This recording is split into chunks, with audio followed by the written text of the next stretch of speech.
রাজ্য জুড়ে বিপর্যয়, দিশাহীন প্রায় 26,000। সোমবার নেতাজি ইন্ডোরে চাকরিহারাদের সঙ্গে মুখ্যমন্ত্রীর বৈঠকে উপস্থিত ছিলেন সিটি কলেজে ভাইস প্রিন্সিপাল তথা ওয়েবকোপার ভাইস প্রেসিডেন্ট মহিতোষ গায়েন। গলায় ঝুলছে আমরা যোগ্য পাস। তার উপস্থিতি নিয়ে দাঁড়া বেঁধেছে বিতর্ক। ইতিমধ্যে সোশ্যাল মিডিয়ায় ভাইরাল মহিতোষ গায়েনের ছবি সমন্বিত বিজেপি নেতা সজল ঘোষের একটি পোস্ট, যেখানে তিনি লিখেছেন যোগ্য শিক্ষকই বটে। এই ভদ্রলোকের নাম শ্রীযুক্ত মহিতোষ গায়েন, সিটি কলেজের ভাইস প্রিন্সিপাল তথা ওয়েবকোপার ভাইস প্রেসিডেন্ট। লজ্জা লাগে। এই কলেজে একদিন আমি পড়তাম। আজকে আরো অনেক তৃণমূল নেতা তারাও এই কলেজ থেকে পাশ করেছেন। নিজের কলেজের অসম্মান বাঁচাতে এইটুকু শির দ্বারা তারা অন্তত দয়া করে দেখাবেন। আরো লজ্জার বিষয়, বর্তমান শিক্ষামন্ত্রী তিনিও এই কলেজের অধ্যাপক ছিলেন এবং সম্ভবত তার দয়াতেই এই ধরনের অযোগ্যরা আজকে এত বড় জায়গায়। নরকের কীটদের গ্রেফতার করা উচিত। পরে সংবাদ মাধ্যমের প্রশ্নের উত্তরে ক্ষোভ উগরে দিয়ে বিস্ফোরক বিজেপি নেতা সজল ঘোষ। সজল ঘোষের এই পোস্ট ভাইরাল হতেই সমালোচনার ঝড় বিভিন্ন মহলে।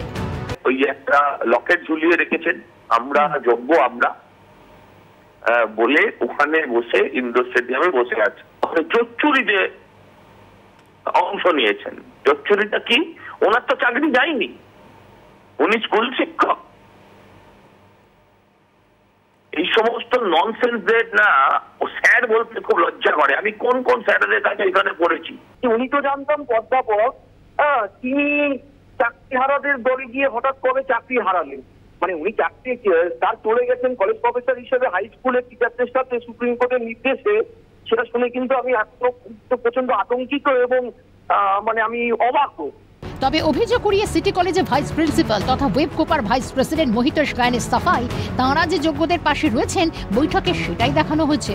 মুখ্যমন্ত্রী তিনিও কিন্তু যোগ্যদের পাশে আছেন এবং আমাদেরও দায়িত্ব কর্তব্য যে ওয়েবকোপার অধ্যাপক হিসাবে আমরাও তাদের পাশে থাকা। তার জন্য সেটাই সিম্বল, আমরা যে পাশে আছি সেটাই দেখানোর। মুখ্যমন্ত্রীর সঙ্গে চাকরিহারাদের বৈঠকে বুদ্ধিজীবীদের আমন্ত্রণ করলো কে? কেনই বা তাঁদের ডাকা হলো? যদি এই বিষয়ে নাকি কিছুই জানেন না চাকরিহারা শিক্ষকরা, গোটা বিষয়টির নিয়ন্ত্রণ ছিল রাজ্য সরকারের হাতে। দেখুন, এই বিষয়ে আমরা জানি না, কারণ আমরা কাউকে আমন্ত্রণ করিনি। দেখুন, এটা আমরা তো মানে করেছি ঠিকই, কিন্তু আমরা ওখানে গেছি এবং এই পুরো যে ব্যাপারটা সেটা অর্গানাইজেশন তো পুরোটাই করেছে হচ্ছে একটা সরকার, রাজ্য সরকারই না। যেহেতু মুখ্যমন্ত্রী আসবেন সেই জন্য মুখ্যমন্ত্রী আসার সভা আমাদের হাতের কন্ট্রোলের বাইরে। আমরা কোনো কিছুই আমন্ত্রণ করিনি, কোনো কিচ্ছু আমন্ত্রণ আমরা করিনি। আমরা অর্গানাইজারও নয়, আমরা কোনো কিচ্ছুই নয়। আমরা মুখ্যমন্ত্রী ওখানে আসছেন আমাদের ইন্ডোর স্টেডিয়ামে।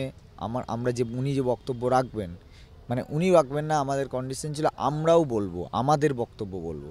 আমরা আমাদের বক্তব্য বলেছি, কারণ স্টেট গভর্নমেন্টকে আমরা এটা শেষতম সুযোগ দিয়েছি, শেষতম। দুর্নীতি, তার জন্য যে আমাদের ক্ষতি, এর দায় সম্পূর্ণ এবং সম্পূর্ণরূপে রাজ্য সরকারের। তবে কি সবটাই 2026-এর গেম প্ল্যান? যোগ্যরা কি আদৌ সসম্মানে স্কুলে ফিরতে পারবেন? যারা অবৈধভাবে চাকরি পেয়েছেন, যাদের জন্য গোটা প্যানেল বাতিল, তাদের নাম কি সামনে আসবে? সেটাই সব থেকে বড় প্রশ্ন। ক্যামেরায় সোনাই ঘোষের সঙ্গে মফিজুল ইসলামের রিপোর্ট, ক্যালকাটা নিউজ।